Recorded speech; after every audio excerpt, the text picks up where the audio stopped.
Isn't it so very heartwarming to see Justin Trudeau defend the niqab?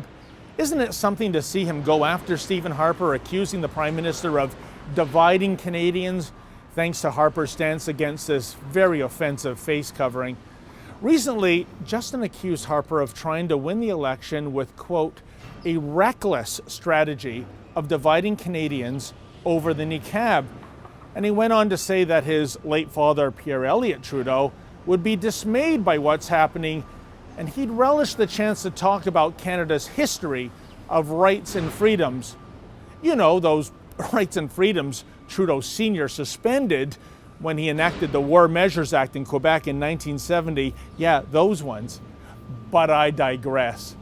Trudeau Jr. also said this, quote, I think it's obvious that Harper is playing very reckless and dangerous games, pitting Canadians against one another for a narrow political goal. Wow, that isn't very nice of the Prime Minister, eh, folks? Pitting one countryman against another, kind of like fostering some sort of a Civil War light. Hey, we should be one big happy Maple Leaf family, after all, right? But have you heard the most recent Liberal Party ad? This is what's happening to millions of Canadians in 10 years under Stephen Harper. His ideas to give benefits to the wealthy but make cuts to everything else has made it harder for most people to get ahead. And Mulcair promises more cuts. Now is not the time for cuts.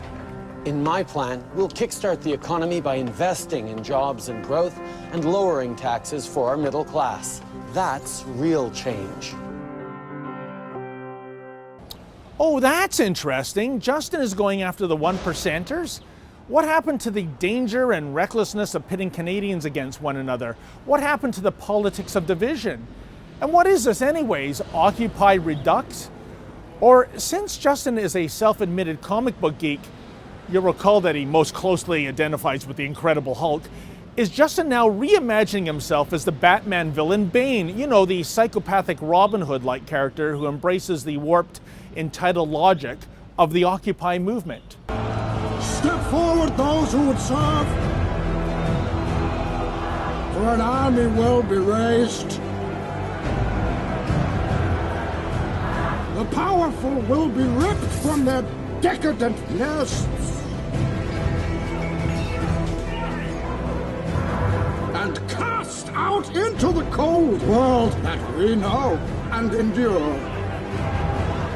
Yeah, that's right. If you see something you really want, don't work harder to earn it.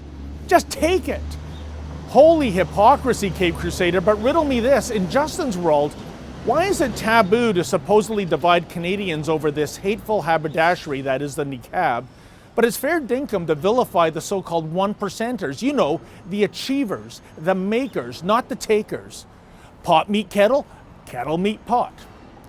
For the Rebel.Media, I'm David the Menzoid Menzies.